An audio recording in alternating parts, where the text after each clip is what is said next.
Afternoon, guys. Cosmic Huskies is here to show you my Doctor Who classic DVD collection, part of the Doctor Who DVD collection for 2025. Since I did one last year, this is my updated one for 2025.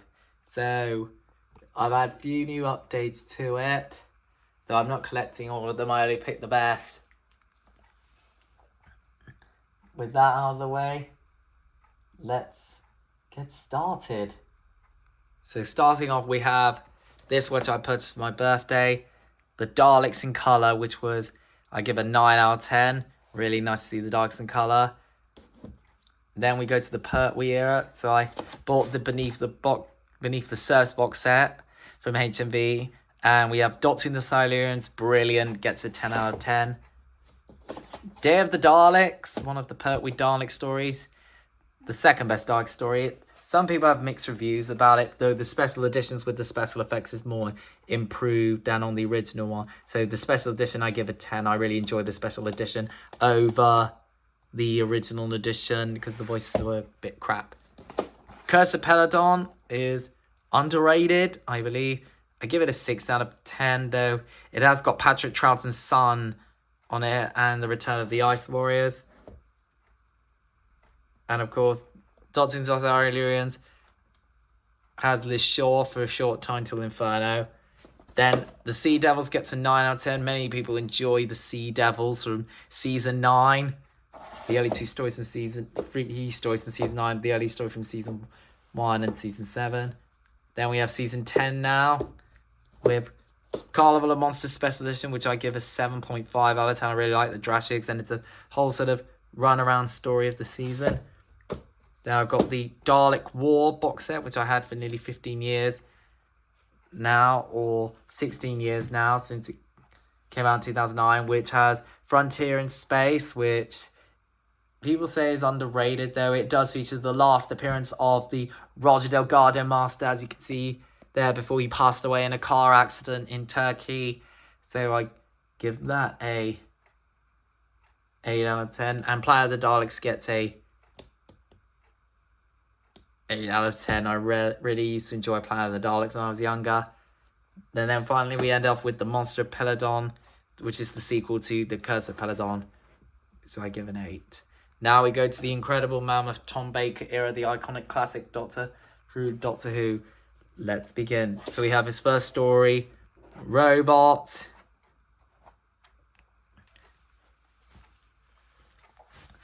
Robot, which introduces Tom Baker's first story, and the K1 robots, which we got an action figure of from the previous B&M set, because it's a 7 out of 10 story overall. Then we get a fantastic classic story, the Ark in Space Special Edition.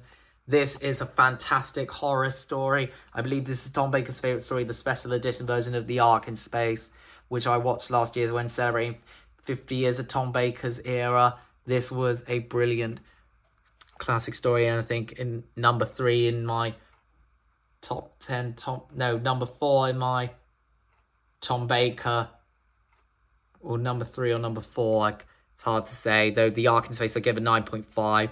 The Space Station Earth, or the Ark it's called, really got that highlight, and the wearing look really great, though the effects are a bit iffy and just use bubble wrap on the character. Then we get the brilliant masterpiece, the best classic story of all time, and the best Dalek story, the Genesis of the Daleks. This is a masterpiece. I really enjoy Genesis of the Daleks, and by the way, these 2 stories from the season are 50 years old, so I really enjoyed Genesis of the Daleks. This is the best Tom Baker story in my opinion. In my top 10, number 1 in my top 10 Fourth Doctor stories. I really enjoy this brilliant masterpiece. I've got the figures, everything, the story, and Michael Wish, who plays Davros, is superb in this story, and we get the whole sort of the beginning of the Time War. And of course, I forgot to mention Planet of the Daleks is the first story of the Time Lord Victorious, and this is the second story of the Time Lord Victorious. Now we go into season 13, which is now coming to Blu-ray this October with brand new effects. Tom Baker's best Horus alien season overall.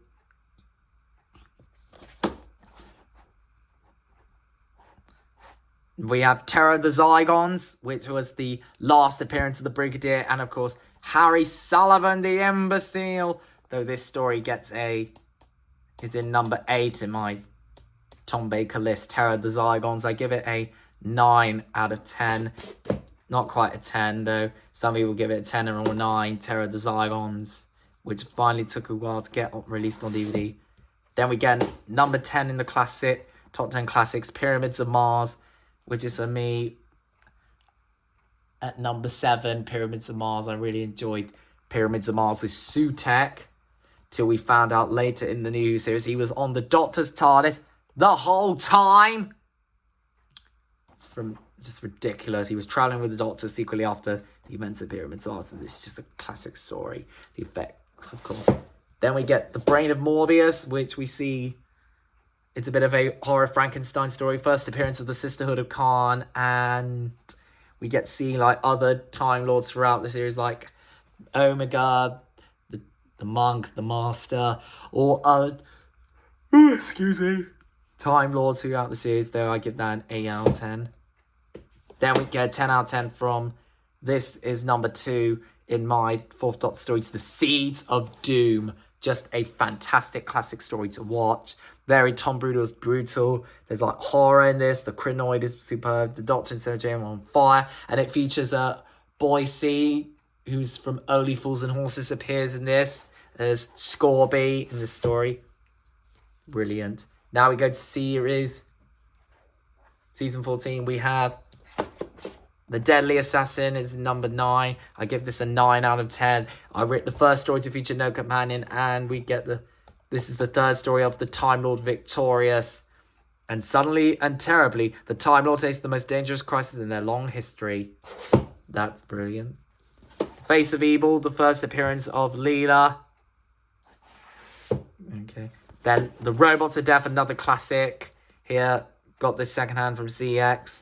The special edition version of The Robots of Death, really brilliant story. Then I got the K9 Tales box here, which I love K9. Then we have The Invisible Enemy, gets 7.5.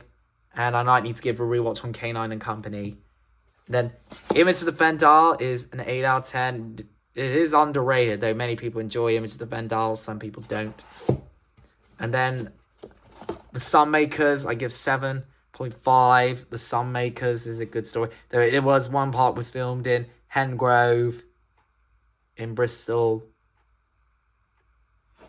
which was really interesting to know. Then we have season 16, the Key to Time series, which I've had for 10 years now. My father got it for me for Forbidden Planet, though, and it introduces Romana 2 just after Romana 1, sorry, after Leela left and K9 Mark 1. Otherwise, so the stories on there. The Reboss Operation, I give an 8 out of 10. The Pirate Planet gets a 7 out of 10. The Stones of Blood, the best story from the season, or that depends on your point of view. The 100 Doctor Who story gets a 10 out of 10, really overrated. The Android Tara gets 9 out of 10. The Power of Kroll, 5 out of 10, the weakest. And then the Armageddon Fat 10, a 6 out of 10, which shows the last appearance, the off-screen departure of Romana 1. Then I come to season 17, a underrated or highly average season with Destiny of the Daleks, an awful story, though I give it a 6 out of 10.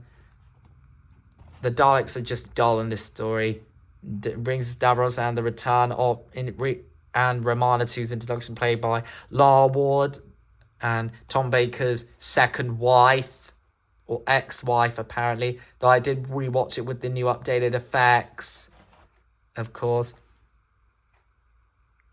And we did have a Ruins of Scar set last year from Character Options B&M, so many people say this is the weakest Dalek story from the classic era.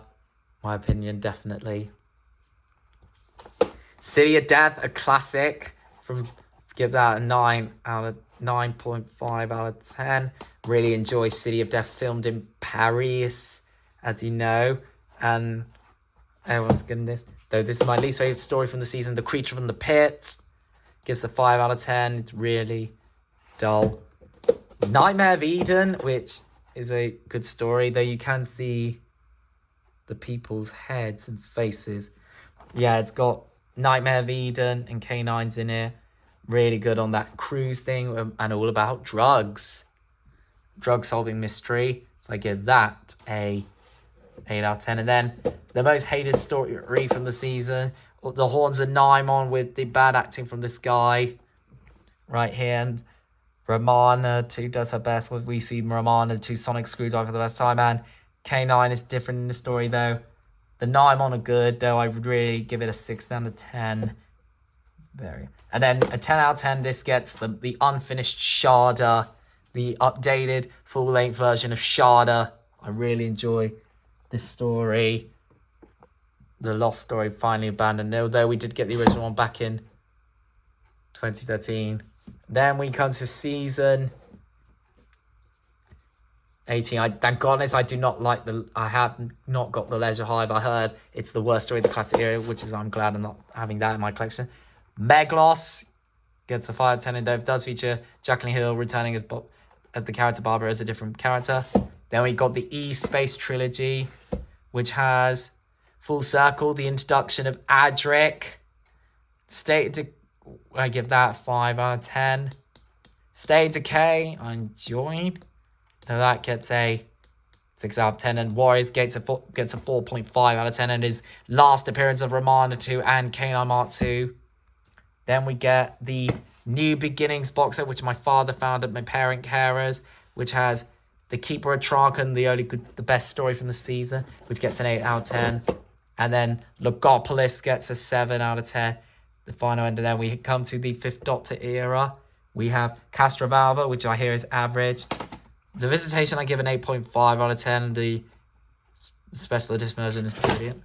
Oh, sorry about that.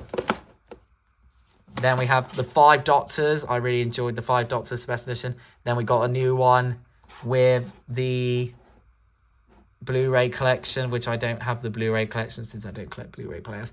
Though we do see Tom Baker make an appearance from Sharda in that footage, and Richard Hurdle plays the first Doctor after William Hartnell passed away, and this is the last. Patrick Troughton as well, and some of the companions, well, and more Time Lords, well.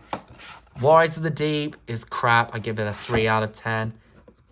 Resurrection of the Daleks is a 8.5 out of 10. A very dark story. And it is the last appearance of Tegan Javanka. Then the only 6 Doctors. However, there are 2 6 Doctor stories I watched. The bits of Attack of the Cybermen and The Mark of the Rani with his sister. Then Revelation of the Daleks is a good story. Quite a popular dark story from the 6th Doctor as well. And also Resurrection showed us the beginning of the Dalek Civil War. And then we get this story, the 2nd story of the season, and I give it a 7. Then I get Remembrance of the Daleks, a classic, brilliant Dalek story in my opinion. I really love the bit where the Daleks go up the stairs and the battle with the Imperial Daleks and the Renegades as well, and Davros is the Emperor. And then finally we just get this More Than 30 Years in the TARDIS, which I picked up from charity as well. Basically a 30-year documentary about Doctor Who. So that's part 1, and then I'll see you for part 2.